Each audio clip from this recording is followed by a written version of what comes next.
제가 그 요즘에 좀 다른 교회를 매일 나가고 있습니다.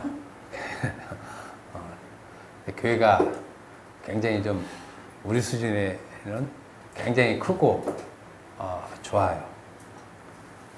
매일 새벽마다 나가는데 탁구를 치러 갑니다. 근데 이제 거기에 그 집사님들 두 분이 계세요. 40대 분들이신데 굉장히 열심히 세요. 그 교회에서 멀리 떨어져서 사는데 새벽에 와서 늘 새벽 예배를 드리고 4시 반에 드린다고 합니다. 새벽 예배를. 그러니까 집에서 한 4시쯤 나오고 준비하려면 새벽 3시 반부터 준비를 해야 되겠죠. 그러고 와서 새벽 예배 드리고 6시쯤에 탁구를 치는데 저도 이제 한 6시쯤에 갑니다. 근데 이제 제가 너무 열심히 가니까 좀 당황했어요, 이 사람들이. 근데 그 지하라 굉장히 좋아요. 탁구 시설이. 가면 사람들은 없고, 이번에 비도 많이 왔지 않습니까? 그래도 저는 또 꿋꿋이 가니까 혼자만 와 있어요. 생뚱맞죠? 저 사람 정체가 무언가 굉장히 궁금을 많이 해요. 굉장히 뭔데 새벽마다 저렇게 하루도 안 빠지고 우리보다 더 열심히 나오나. 그러니까 참. 근데 사람들이 굉장히 젠틀해요. 굉장히 젠틀해. 옷 입는 이 맵시도 상당하고. 요즘에 이제 제가 이렇게 가면 이제 그분들이 새벽 예배 끝나고 우르르 내려와요. 그럼 저랑 막 인사하는 사이야. 권사님, 장로님, 집사님, 뭐 누구 청년 거기 가면 나름대로 이렇게 좀 알려져 있어요. 교회 다니는 재미가 좀 쏠쏠하구나. 근데 그 교회 가는 유일한 타 교회 사람은 저 혼자예요. 근데 교회가 함부로 못 들어가요. 거기 지문 인식해야 들어갑니다.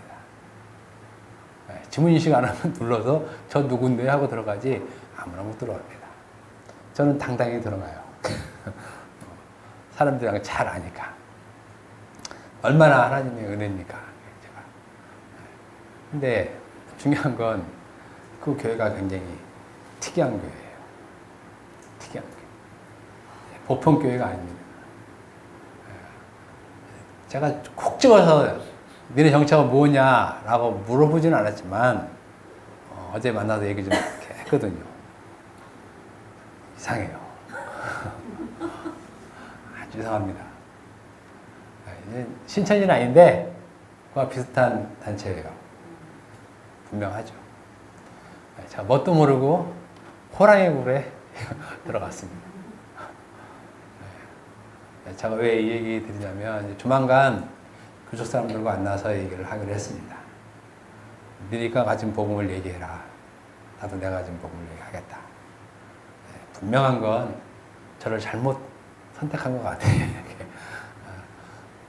탁구를 통해서 뭔가 이렇게 전도를 좀 하려고 했는데 제가 까놓고 얘기했습니다.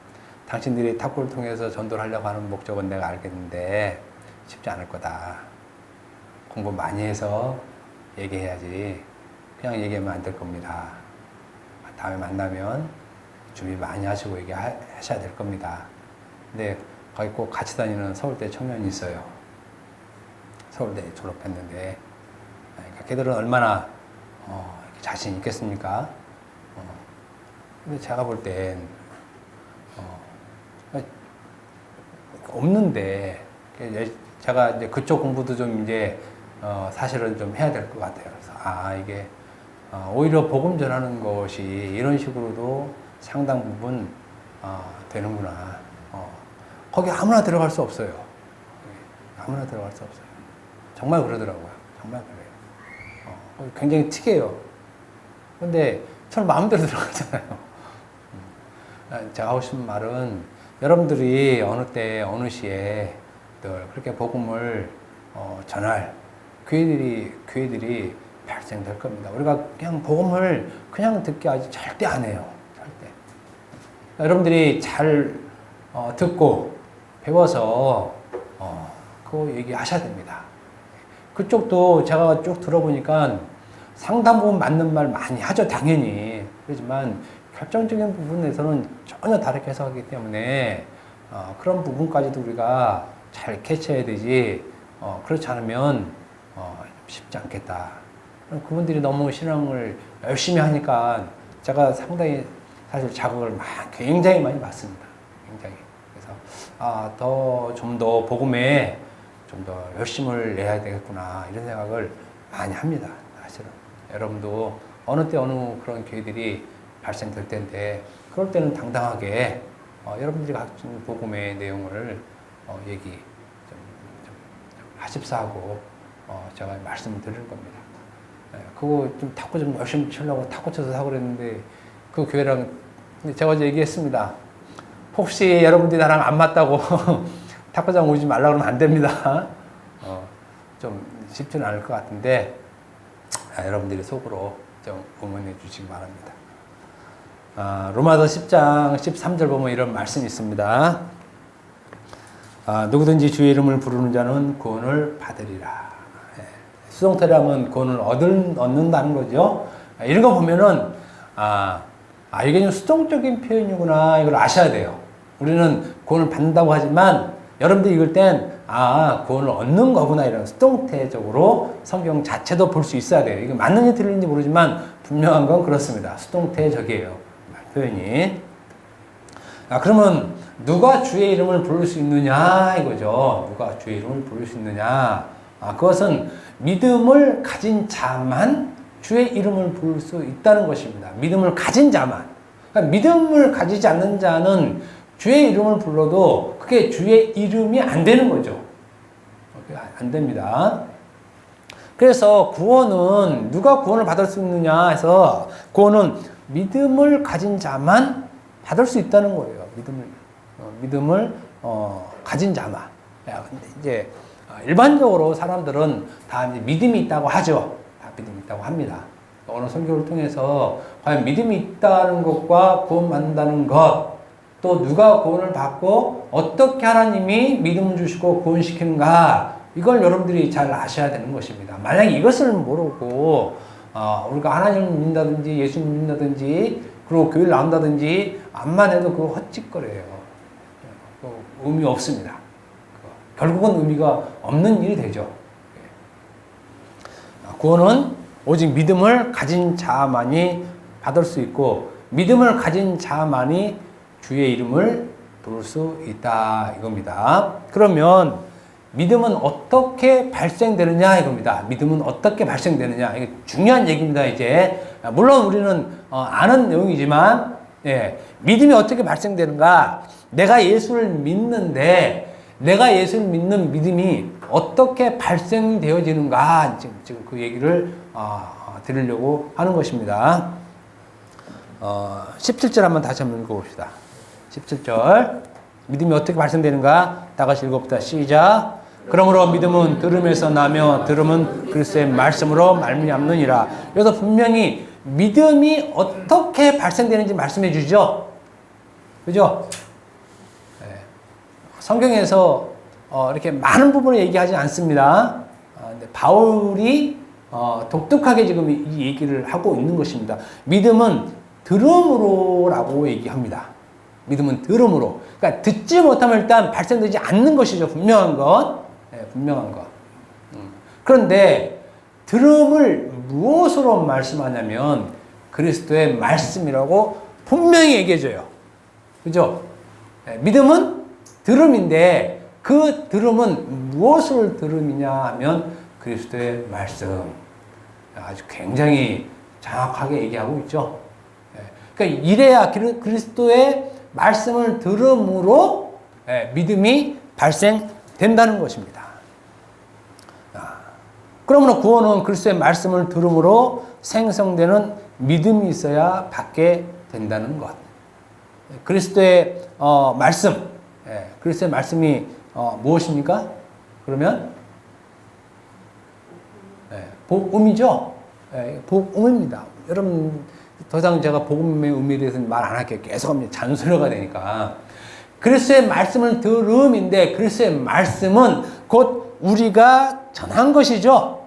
우리가 전한 것이 그리스도의 말씀이잖아요. 근데 그 그리스도의 말씀이 바로 복음이라는 것입니다. 그러므로 믿음은 복음을 들어야 생성되고 그래야 주의 이름을 부를 수 있고 그런 자를 구원받은 자, 구원을 얻는다, 받는다 이렇게 얘기하는 것입니다. 이건 아주 굉장히 기본적인 핵심입니다. 핵심이에요.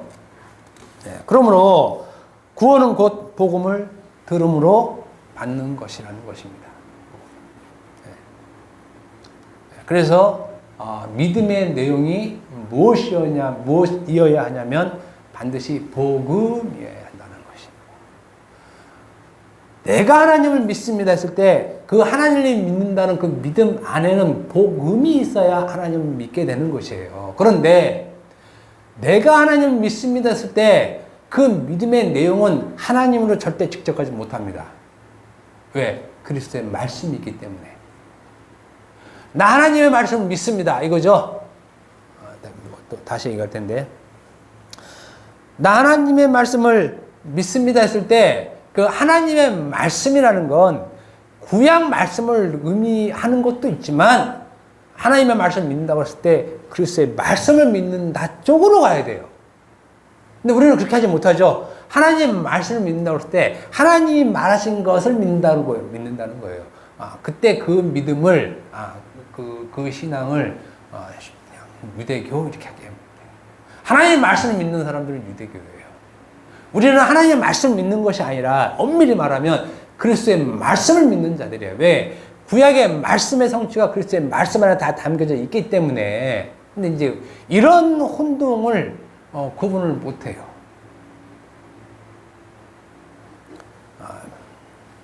그러니까 믿음은 곧 복음을 내용으로 갖고 있습니다. 믿음은 반드시, 그러니까 내가 무엇을 믿는다라고 표현했을 때, 여러분들 스스로가 난 하나님을 믿습니다 할 때, 그 믿음에 복음이 들어가 있는지 안 들어가 있는지 판단하면 돼요. 판단하면.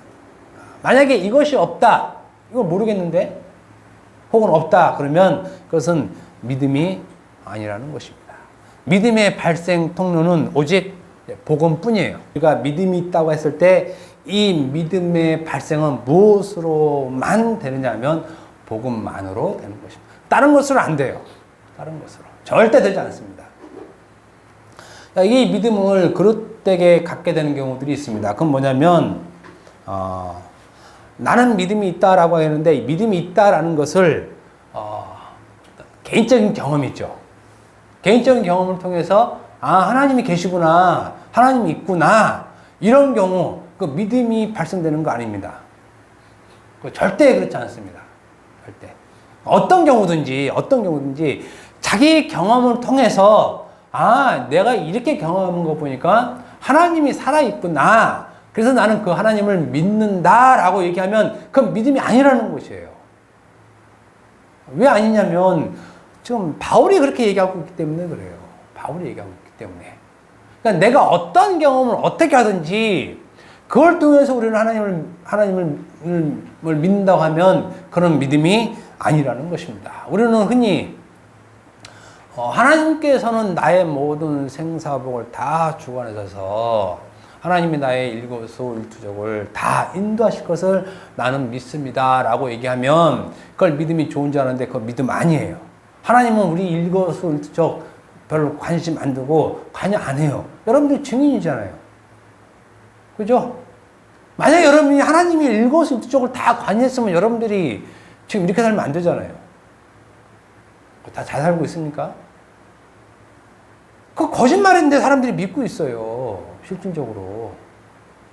제가 왜 이 얘기하냐면 하나님은 그런 걸로 우리를 복을 내려주시지 않는다 이겁니다. 그 정도는 하나님이 복으로 치지 않아요. 그런 거를.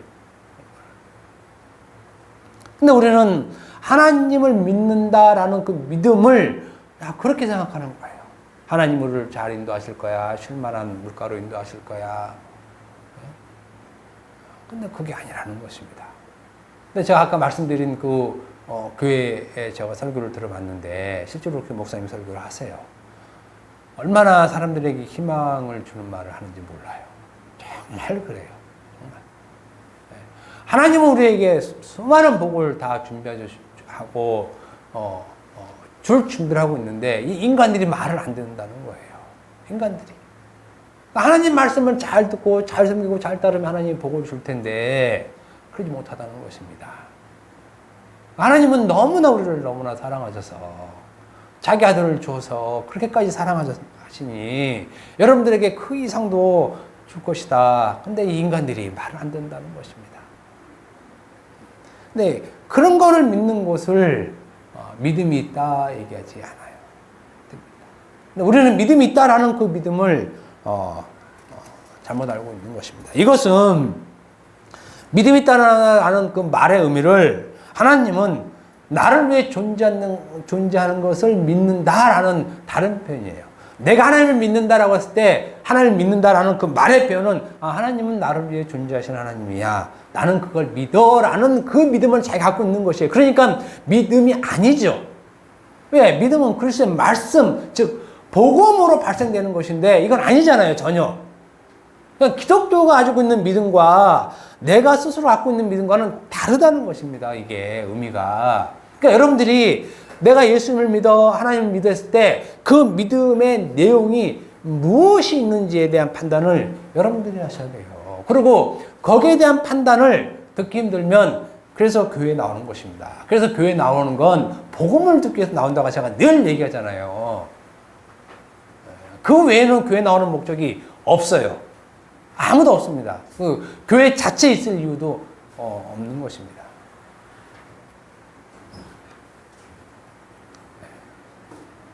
일반적으로 우리가 갖고 있는 믿음이 아닌 것은 그 믿음의 내용이 복음이 아니기 때문에 그래요.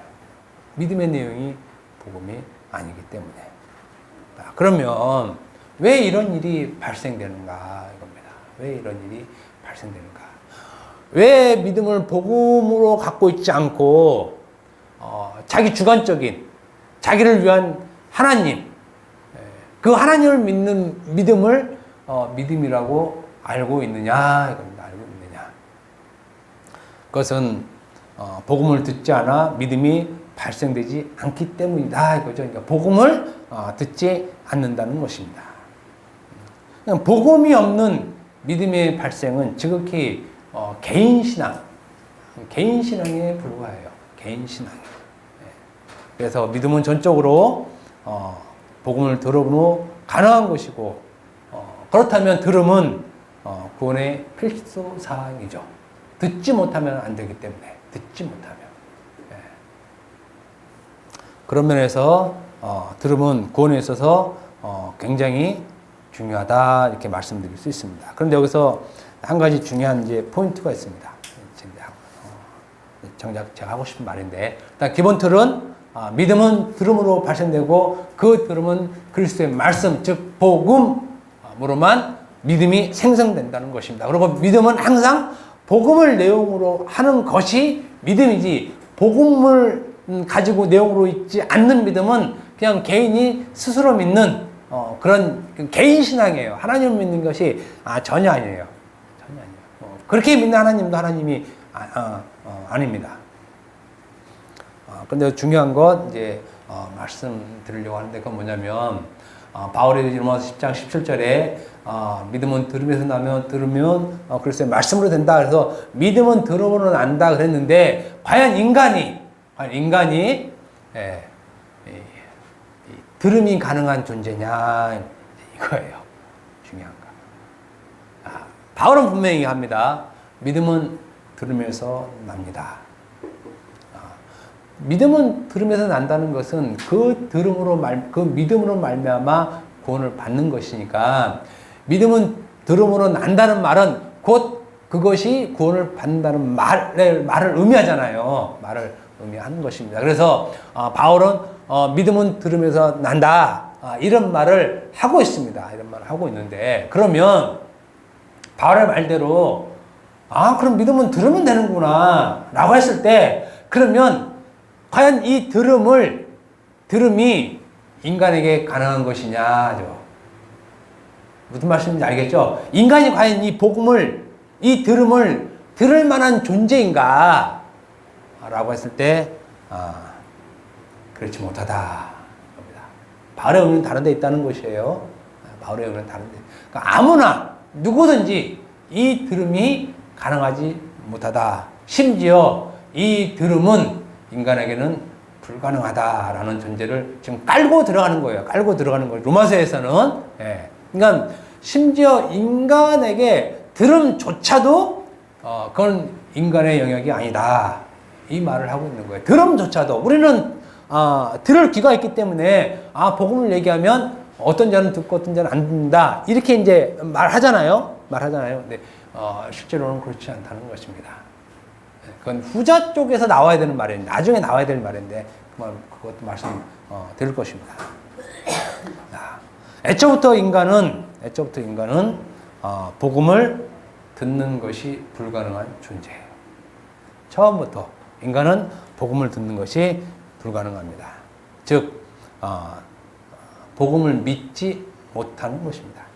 복음이라는 말에 여러분들은 제가 이 복음을 듣지 못한다 하고 얘기했을 때 그 복음이라는 말의 의미를 여러분들은 이렇게 알고 있죠? 애초부터 인간은 그 복음을 듣지 못하는 인간이에요. 처음부터. 네. 그 증인들이 누구냐? 바로 이스라엘. 복음을 듣지 못하는 자들의 증거들이 누구냐면 이스라엘입니다. 이스라엘. 자, 로마서 10장 18, 19절 한번 다시 한번 읽어봅시다. 로마서 18, 19절 다 같이 읽읍시다. 시작. 그러나 내가 말하노니 그들이 듣지 아니하느냐 그렇지 아니하니 그 소리가 온 땅에 퍼졌고 그 말씀이 땅 끝까지 이르렀다 하느니라. 네, 여기까지 읽읍시다. 네, 여기까지. 18절 보면 뭐라고 그러냐면 그러나 내가 말하노니 그들이 듣지 아니하였느냐 그렇지 아니하니 그 소리가 온 땅에 퍼졌고 그 말씀이 땅 끝까지 이르렀다. 이런 얘기를 하죠. 예. 그들이 들었다는 겁니다. 들었다. 그런데 그들이 믿지 아니하였다. 들었지만 믿지 않은 겁니다.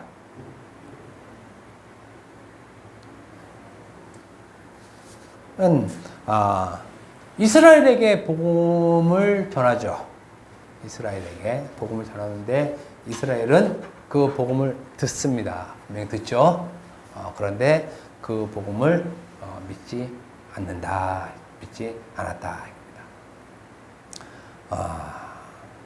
16절 한번 또 한번 보세요. 16절 보면 그러나 그들이 다 복음을 순종하지 아니하였도다. 그러나 그들이 다 모두 다 그죠?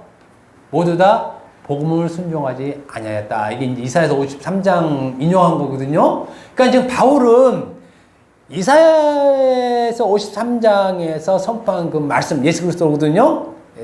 그가 찔리면 우리의 허물이야 막 그런 말 쭉 있잖아요. 이제 그 이사야 53장인데 이때 이사야가 전한 복음을 이렇게 전했는데 믿지 않았듯이 지금도 믿지 않는다는 거예요. 지금도 그냥. 그러니까 복음은 그때나 지금이나 똑같다는 거죠. 전에도 믿지 않는다. 그러니까 듣는다고 믿음이 발생되는 것 아니다. 이겁니다. 듣는다고. 이러한 이스라엘을 사도 바울은 어떻게 평가하냐면, 그러니까 복음을 전했는데 듣지 않고 순종하지 않는 자, 즉 불순종하는 자에 대해서 바울은 어떻게 표현하냐면 로마서 10장 21절입니다. 한번 읽어봅시다. 로마서 10장 21절. 다 같이 읽읍시다. 시작. 이스라엘에 대하여 이르되 순종하지 아니하고 거슬러 말하는 백성에게 내가 종일 내 손을 벌렸다 하였노라. 이게 이제 복음을 순종하지 않는 이스라엘에 대한 바울의 평가예요. 그러니까 이거는 복음을 듣지 못하고 불순종하는 자들에 대한 평가죠. 평가 이제 그 당시 평가가 아니라 오늘날에도 이런 평가를 내는데 특별히 거슬러 말하는 백성이라고 얘기를 해요. 거슬러 말하는 백성. 거슬러 말한다는 것은 안틸레고, 안티라는 말 쓰죠. 우리 일상적으로 안티는 반대하는 사람이잖아요.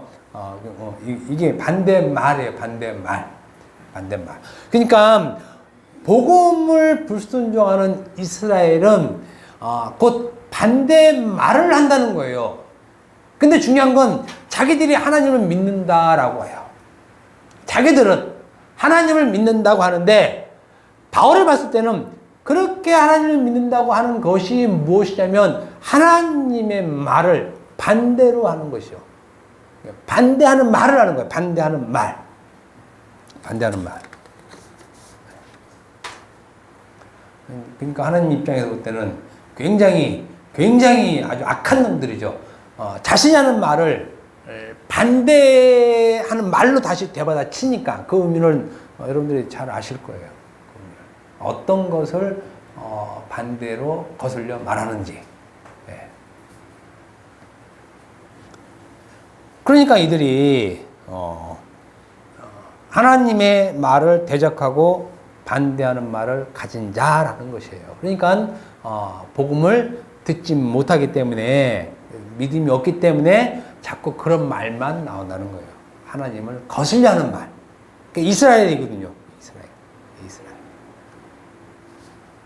여러분들 자신을 잘 평가해 봐야 돼요. 복음이 없다고 할 때 복음이 없는 자들이 하는 말 표현이 무엇인지 금방 알아요. 제가 그 교회 가서 그 설교 듣는데 금방 알겠더라고요. 금방 알아요. 그거 막 봐서 하는 거 아니에요. 압니다. 우리가 금방 알 수 있어요. 믿음이 없는 자가 말하는 건 그 말을 뻥끗하면 그 사람이 이 믿음이 있는지 없는지 알아요. 왜 그러냐면 그 안에는 복음이 없기 때문에 그렇습니다. 그래서 이들은 근본적으로 믿음을 들을 수 없어요. 왜 그러냐면 그 안에 하나님을 거슬러 말하는 그 말을 가지고 있기 때문에 우리 인간은 복음을 듣지 못해서 믿음을 발생할 수 있는 그런 존재가 아니라는 것입니다. 그래서 근본적으로 이걸 좀 더 근본적으로 인간이 하나님을 반대하는 말을 가질 수밖에 없는, 즉 복음을 듣고도 믿을 수 없는 이유가 무엇인가에 대해서 바울은 그냥 콕 또 찍어서 얘기를 해주는 것이 로마서 10장 1절부터 3절의 말입니다. 다시 한번 우리가 봤던 말씀이니까 10장 3절 한번 봅시다. 왜 이들이 하나님을 대적하고 거슬러 말하는 말을 가질 수밖에 없는 그 이유가 무엇인가? 로마서 10장 3절입니다. 자, 읽읍시다. 시작.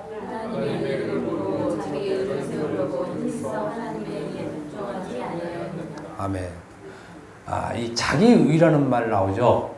자기의라는 말. 이거 신약에 바울이 쓰는 굉장히 독특하고 특이한 말입니다.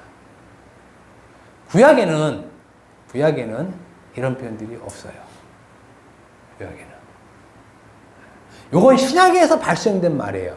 자기의라는 말이 신약에서 비로소 발생되는 죄의 본질의 말이에요. 요것이 선악과까지 간다니까요. 요것이. 우리는 자기의라는 말에 대해서 감각이 별로 없어요. 근데 요게 죄의 본질이에요. 요게 죄의 본질. 모든 싸움은 자기의로부터 발생돼요. 사실은. 그죠? 아주 이건 실감나는 거예요. 요거 실감나는 거예요. 요게 선악과를 먹은 인간의 본성이에요. 선악과를 먹은 인간의 본성. 근데 요거 죽이기 어렵죠? 요거 죽이기 어렵습니다. 굉장히 어렵습니다. 굉장히 어려워요. 저는 쉽습니까? 저도 어려워요. 저도 한 몇 시간 가더라고요. 시간은 좀 많이 좀 줄었는데 없애지 못하죠? 살아있는 동안. 죽어가면서도 요거 없애지 못해요. 죄의 선악과를 먹은 인간의 죄의 본질이기 때문에 그래요. 근데 우리는 복음을 통해서 이게 죄의 본질인지를 아주 잘 아는 것이야. 이게 바로 죄고 요것 때문에 예수께서 죽으셨구나. 그것 때문에. 또 유대인, 즉 바리새인 서기관들이 예수를 죽인 이유가 요것 때문에. 그런데 우리는 여기에 대한 인식이 너무 약하다는 거예요. 그러니까 실질적으로 죄의 인식을 못한다는 거죠. 죄의 인식은. 그러니까 하나님이 보실 때 가령 어떤 사람이 살인하고 간음하고 도둑질을 세 가지 동시에 했어요. 그런 사람 있잖아요. 가령 살인하고 강간하고 강도질해서 뺏어오는 사람. 그죠? 우리는 그런 사람들 보면 치를 떨어요. 더군다나 그것이 미성년자를 상대로 했다 그러면 그거는 용서가 안 돼요. 강하면 한복판에 갈기갈기 쪄 죽여야 된다고 얘기해요. 그래도 싸겠죠. 어떻게 사람이 그럴 수 있느냐.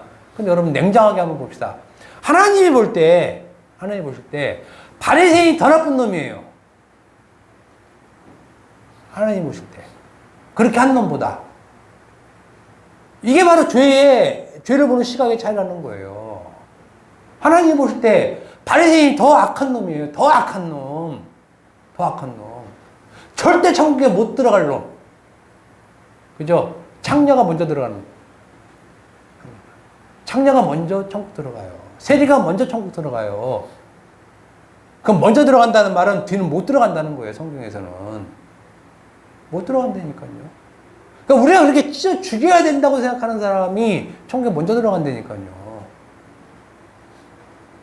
그리고 나는 살인 안 하고 간음 안 하고 도둑질 안 하고 하나님 말씀대로 살았다 하는 사람 있죠? 천국 못 들어간다니까요. 이거 말씀 여러분 이해 잘 하셔야 돼요. 그만큼 자기 의라는 것은 하나님 볼 때는 절대 악이고 절대 죄예요. 우리는 그렇게 생각 안 하잖아요. 복음을 안다고 하면서 심지어 그래요. 안타깝죠. 안타까워요. 복음을 안다는 것은 제가 말씀드렸잖아요. 저번 주에. 죄에 대한 시각이 바뀐다고. 저게 죄구나. 살인하고 간음하고 독점하는 거는 일상적이에요. 사람 본능이야, 그거는. 죄의 현상이에요. 죄 현상. 그죠? 죄 현상이에요, 그거는. 나타난 현상. 그 자기 내적, 자기 안에, 자 안에는 자기 의라는 것이 들어있기 때문에 그런 현상이 나오는 것 뿐이에요. 그러니까 그건 현상이니까 중요하지 않아요. 당연히 이렇게 하면 안 되겠지만. 그러니까, 우리는 내 쪽을 보는 것이기 때문에. 그러니, 우리가 나쁜 놈이라고 욕하는 사람들은 살인 안 하고, 간음 안 하고, 독질 안 하고, 그것이 의라고 생각해서 그걸 가지고 기도하는 바리새인을 나쁜 놈이라고 얘기해야 돼요. 교회는 철저하게 얘기해야 돼요. 그것이. 그 죄고, 그 나쁜 놈입니다. 하나님 앞에 나쁜 놈인데 이렇게 얘기를 해야 되는데 지금 그렇게 안 되잖아요. 그러니까 자기 의라는 이 죄의 본질에 대해서 너무 등한시하고 무시하기 때문에 그래요. 죄의 인식이 그만큼 약하다는 것이고 그것이 인간의 본성이기 때문에 또 그럴만해요. 인간은 그런 존재이기 때문에 절대 들음으로 믿음을 발생 못 시키죠. 자기 스스로는. 듣지 못하는 거예요. 저부터. 근데 자기 의의 기반이 뭡니까? 자기 의의 기반이 뭐예요? 뭘 기초로 자기 의를 쌓습니까? 율법이잖아요. 율법. 다른 걸로 쌓는 것 아니에요. 의라는 것은. 그러니까 율법이 주어지면 반드시 뭐가 나오냐? 의가 나오는 거예요. 그거는 아주 그냥 선악과가 자연스럽게 나오는 거예요. 자기가 나는 아니야. 아니라니까요. 그냥 기본이에요. 기본. 자기가 나오고 싶어 나오는 것이 아니라 자동이에요. 자동.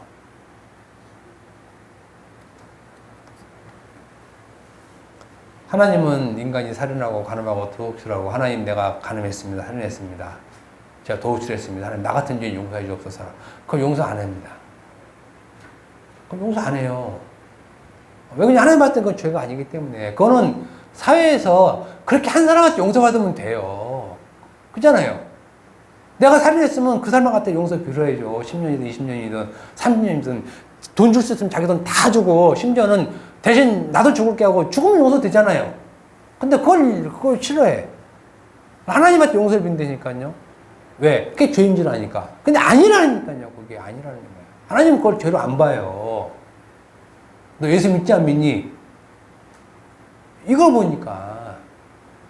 그 안에 그 믿음이 있겠습니까? 없어요. 그러니까 우리는 이 기준과 이 판단을 잘 갖고 있어야 된다는 것입니다. 이처럼 인간은 자기 의라는 죄의 본성을 가지고 있기 때문에 복음을 들어도 그 복음을 순종하지 못하고 오히려 하나님의 말씀을 율법의 의로 대적하고 반대하는 말을 해요. 율법의 의로 대적하고 반대하는 말을 한다는 것은 하나님, 그것이 의가 아니죠. 그리스도 예수를 믿는 믿음으로 말미암는 의가 아니고 율법의 행위로, 율법의 의로, 율법을 지켜야만 의가 발생된다는 그것이 의지요. 이렇게 말하는 게 하나님의 말씀에 반대하고 대적하는 거예요. 이런 사람들이 많죠. 많잖아요. 그건 하나님을 대적하는 말을 지금 하고 있는 거예요. 왜? 그 안에 믿음이 없기 때문에. 그래서 인간은 죄인이다. 이때 인간은 죄인이라는 말을 쓰는 것이에요. 이때 인간은 죄인이다. 그렇다면 이러한 인간이 어떻게 복음을 듣고 믿어 순종하여 구원을 받을 수 있느냐 이거죠. 이러한 인간이 전혀 본성적으로 복음을 들을 만한 이 존재 자체가 아니고 오히려 복음을 듣기는커녕 그 복음에 대적하고 반대하는 말을 가진 인간이 어떻게 들음으로 믿음을 가지고 그리고 그것으로 구원을 받을 수 있느냐? 믿음은 어떻게 주어지는가? 지금 얘기하는 거죠. 믿음은 어떻게 주어지는가? 우리 인간으로부터 안 되고 하나님으로부터죠. 믿음은 하나님으로부터. 그러니까 믿음의 조건은 들음이지만, 그죠? 분명히 믿음의 조건은 들음이지만, 들음은 인간이 안 된다고 얘기했잖아요. 들음 자체도. 그 들음 자체도 하나님으로부터 주어지는 것이죠. 그러니까 인간이 하나님으로부터 구원을 받는다고 했을 때 인간에게는 어떤 조건 자체도 없다는 것이에요. 심지어 듣는 것도 인간이 하는 일이 아니라는 거죠. 듣는 것도.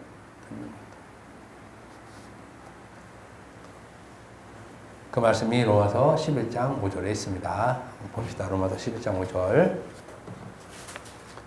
다 같이 읽읍시다. 시작. 그런즉 이와 같이 지금도 은혜로 택하심을 따라 남자가 있는. 굉장히 은혜로운 말씀이 나오죠. 여러분, 남은 자라는 말은 우리를 설레게 하는 말이에요. 사실은 우리 기독교인에게 있어서 이만큼 독특하고 특이하고 특별한 용어가 없어요. 기독교인에게는. 이 남은 자라는 이 말, 하나님 남겨두신 자라는 이 말은 굉장히 우리에게 하나님의 풍성한 은혜가 이렇게 꽉 찬 그 말 표현이에요. 이 남은 자라는 것이. 복음을 들음으로 믿어 순종하고 구원을 받을 수 있는 자, 곧 들음으로 믿음을 가져 구원을 받을 수 있는 자는 오직 은혜로 택하심을 받은 자. 택하심을 받은 자 뿐이에요. 택하심을 받은 자. 택하심을 받은 자에게 들음으로 믿음을 허락하는 거예요. 그러니까 지금 이 말은 무슨 말이냐면 하나님께서 은혜로 택하신 자 있죠. 이러한 사람이 비로소 하는 말이 믿음은 들으면서 난다. 이게 후자로 나오는 거예요. 무슨 말인지 아시겠죠? 그러니까 은혜로 택하신 것이 먼저 발생된 자들이, 이게 남은 자잖아요. 남은 자들이 할 수 있는 말이 그래, 믿음은 들으면서 나는 거야. 이렇게 나오는 것이에요. 왜냐하면 이미 은혜로라는 말을 깔고 들어가잖아요. 그러니까 내가 들은다는 것은 이게 은혜로 들려지는 것이니까 내가 믿음을 얻게 된 것이야. 이렇게 반응이 나온다는 것이죠. 들음으로 믿음이 나온다는 것이 아니라 은혜로 택하셨기 때문에 비로소 믿음을 들음으로 내가 듣는다는 것이에요. 그런데 특이한 것은 이 남은 자의 발생이 은혜로라는 거죠. 그죠? 은혜로. 아무것도 한 게 없는데, 그죠? 오히려 죄인인데, 하나님은 하나님의 말을 대적하는 자였는데, 은혜로 택하셨다는 겁니다. 그래서 남은 자의 그 발생은 은혜로 되어진 것이죠. 그럼 은혜로 되어졌다는 것은 믿음도 은혜로 되어졌다는 것이에요. 그러니까 우리가 말할 때 들음을 은혜로 듣게 되었다 이렇게 말을 하는 거지 우리가 은혜로 되었다라고 얘기하지 않아요. 로마서 9장 20절 보면 또 이사야가 이스라엘에게 관하여 외치되 이스라엘 자손들의 수가 비록 바다의 모래가 될지라도 남은 자만 구원을 받는다 이거죠. 은혜로 택하신 자만 구원받는다. 은혜로 택하신 자만 듣게 하신다. 그래서 믿음을 주신다. 그때 믿음을 주시는 것이고 그때 내가 주의 이름을 부를 수 있는 것이에요. 비로소 주의 이름을 부를 수 있는 것이죠. 그러니까 그렇다면 주의 이름을 부를 수 있는 자는 남은 자뿐이에요. 그 외에는 주의 이름을 못 부르고 불러도 그것은 주의 이름이 아니라는 것입니다. 믿음은 들음에서 나며 들음은 그리스도의 말씀으로 말미암느니라. 이 말은 은혜로 택하심을 따라 남은 자가 하는 소리지 그렇지 않으면 이 말은 다른 사람에게는 그 의미 없는 말입니다. 그러므로 구원의 조건, 믿음의 조건은 전적으로 하나님으로부터 발생된다. 듣는 것조차도 하나님의 은혜로 발생된다. 그래서 하나님으로부터 은혜로 택하심을 따라 남은 자를 일컬어 예수 믿는 자. 예수 믿는 자라는 말의 의미가 이렇게 풍부하게 들어있어요. 이게 수동적으로 예수 믿는 자가 되는 거죠. 은혜로 택하심을 따라 남은 자를 예수 믿는 자라고 했으니까 내적에 볼 때는 아무것도 한 것이 없이 예수 믿는 자가 된 것이에요. 내적에서는. 그런데 여기다가 무엇을 개입시키는 인간들이 있냐면 율법을 들이대죠. 아니죠. 이렇게. 그래서 율법의 행위를, 율법의 계명을 여기다 넣어요. 그러면 이게 다른 복음이 되는 것입니다. 이것이 다른 복음. 이건 없다는 거예요, 바울이. 그러니까 우리의 구원에 있어서는 아무것도 우리가 행한 것이 없다는 거죠. 행한 것이 없다는 것은 우리가 하나님의 말을 대적하는 그 악한 죄인이었다는 것이요. 아무것도 아니라는 것이 아니라. 아무것도 아니라는 것이. 그래서 남은 자는 율법 외에 그 의와, 율법의 의와는 전혀 다른 차원의 의를 가진 자, 이래서 요게 새롭게 태어난 자이죠. 그래서 요런 자를 또 거듭난 자, 이렇게 얘기하는 거예요. 그래서 요한복음의 거듭난 자, 이 말의 해석을 비로소 신약 때 바울의 복음을 통해서 이게 거듭난 자구나, 이걸 알 수 있는 것이에요. 그 당시에는 몰라요. 어떻게 그렇게 될 수 있습니까? 물과 성령으로, 이 물과 성령이라는 표현이 바로 이거예요. 그러면. 그러니까 예수님이 하신 말씀의 표현들을 바울이 전한 복음 혹은 베드로가 전한 복음을 통해서 그때 내용이 바로 이 내용이구나 이렇게 소급 적용해서 다시 알 수 있는 것이지 복음서만 보면 그 의미를 알 수 없어요. 그리고 바울은 이것을 새로운 피조물, 이렇게 남은 자, 새로운 피조물 이렇게 얘기하는 것입니다. 그래서 의인은 은혜로 택하심으로 받았기 때문에 의인들이 되어진 것이에요. 의인들. 그래서 우리는 의인들, 아무 한 것이 없이 의인들이 된 것이에요. 그러니까 하나님처럼 아무것도 한 것이 없이 의인이 되었습니다. 듣는 것조차도 내가 하지 못했는데 은혜로 택하심을 따라 남은 자 되게 하신 하나님에 의해서 의인이 됐습니다. 요거의 믿음이죠. 요것을 가지고 살면 의인은 믿음으로 산다. 이 말이 나오는 거예요. 그래서. 근데 여기다가 다시 말씀드리지만 아니죠 하고 율법을 쑥 넣으면 이게 하나님의 진노가 임하는 거죠. 그럼 복음은 이렇게 구분이 된다니까요. 복음은. 그래서 율법이 들어오는 그 현상을 아주 잘 볼 수가 있어요. 그리고 인간이 어떻게 율법을 교묘하게 넣는지 알 수도 있고요. 이 의의는 하나님의 배타성과 폐쇄성으로부터 발생된다는 것이에요. 그래서 하나님이 굉장히 배타적이죠. 하나님이 굉장히 폐쇄적이에요. 누구든지 주의 이름을 부른 자는 구원 얻으리라는 누구든지는 남은 자예요. 누구든지가 아니라 말은 whoever죠. 누구든지. 그냥 절대 아니에요. 그 누구든지는 콕 찍어서 남은 자는 주의 이름을 부른다. 이렇게 봐야 되는 것입니다. 그렇다면 믿음은 하나님께서 우리에게 주시는 믿음 혹은 구원은 굉장히 폐사적이다. 요거까지만 하고 마칩시다. 로마서 11장 8절 한번 봅시다. 로마서 11장 8절.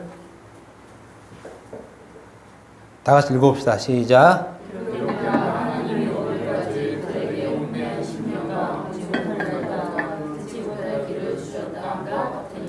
네, 하나님께서 오늘날까지, 이제 바울이 지금 복음을 전하는 때까지죠. 그 오늘날까지는 지금도 오늘날까지예요. 그리고 앞으로도 오늘날까지고, 성경을 보면 그 시점에는 늘 오늘날까지야. 보면 오늘날까지예요. 이게. 뭐라고 그러냐 얘기하면 그들에게 혼미한 심령. 사실 혼미하다는 말은 해석하기 힘든 말이에요. 그래서 제가 못합니다. 못해요. 이게 언어적으로도 굉장히 말하기 어려운 말인데 한국말로 혼미하다 그러면 정신 없다는 거죠. 조금 일단 그렇게 한국말이 더 오히려 더 좋은 표현 같아요. 하나님 오늘까지 그들에게 혼미한 심령과 보지 못할 눈과 듣지 못할 귀를 줬다. 이렇게요. 그러니까 보지도 못하게 하고 듣지도 못하게 하는 거죠. 우리가 자주 하는 말인데, 그죠? 하나님이 그들에게 보지도 못하게 하고 듣지도 못하게 합니다. 무엇을 보지도 못하고 듣지 못하게 합니까? 복음을이죠? 복음을 듣지 못하게 한다는 것이에요. 복음을. 왜 듣지 못하게 합니까? 로마서 5장 보면 그 의로 살게 하기 위해서. 그냥 너 율법으로 살아. 율법으로 살아. 이 말이에요. 야, 그냥 저는 하나님이 보고 바울이 전한 복음 보면 너무 시원시원해요. 사실은. 저는 율법을 절대 못 놓겠습니다. 그래? 그럼 그렇게 살아. 더 설득을 안 해요. 설득을. 그래? 그럼 그렇게 살아. 끝이에요. 끝. 왜? 하나님을 놔두는 거죠. 1장에 보면 내버려 두사라는 말 표현하는 거죠. 율법에 의로 사는 것은 내버려 두는 것이에요. 내버려 둔다는 말 정확한 것은 던져지는 거, 저쪽으로 던져버리는 거. 하나님이 이렇게 해놓고 저쪽으로 툭 던질 때 표현하는 것이거든요. 던져놓는 거예요. 던져놓고 그렇게 살아. 끝이거든요, 이게. 막 그렇게, 그게 아니야, 아니지 않습니다. 던져놓으면 끝. 마태복음 13장 14에서 15절도 한번 봐봅시다. 마태복음 13장 14, 15.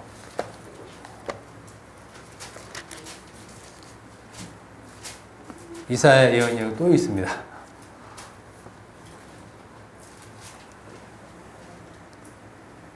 자, 다 같이 한번 다 읽어봅시다. 13장 13절에서 15절까지입니다. 시작.